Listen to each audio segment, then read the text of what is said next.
தமிழக மக்கள் அந்த அளவுக்கு சந்தோஷத்துல இருக்காங்களா ஐயா ஸ்டாலின் அவர்களுடைய ஆட்சியில? சார் 100% இருக்காங்க சார்.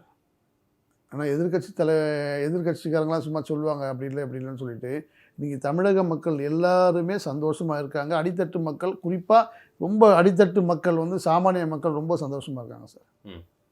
இல்லை, நலத்திட்ட உதவிகள் கொடுப்பதனாலே அது வந்து ஒரு சந்தோஷம் மகிழ்ச்சின்னு நம்ம சொல்லிட முடியுமா? இன்னுமே நிறைய விஷயங்கள் பூர்த்தி ஆகலைன்றதை நம்ம போராட்ட வடிவில் பார்க்குறாங்கல்ல சார். இத்தனை ஆண்டு காலம் ஆண்டு வந்த அரசியல் தலைவர்கள்லாம் சொல்லக்கூடிய விஷயங்கள் தான் இது. ஒவ்வொரு ஆட்சியும் மாறும்போதும் உங்கள் ஆட்சியில் வந்து இந்த நலத்திட்ட உதவிகளை கொடுக்குறீங்க அப்படின்னு சொல்லுவாங்க.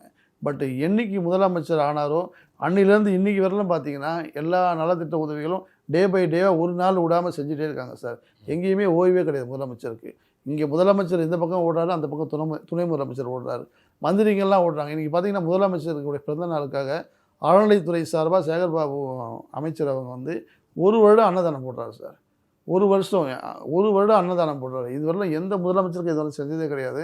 அதனால் மக்களுடைய தேவைகளை அறிந்து இன்றைக்கி தமிழக அரசு செயல்பட்டு கொண்டிருக்கிறது. அதனால தான் அவர் எல்லாம் அப்பான்னு சொல்லணும்.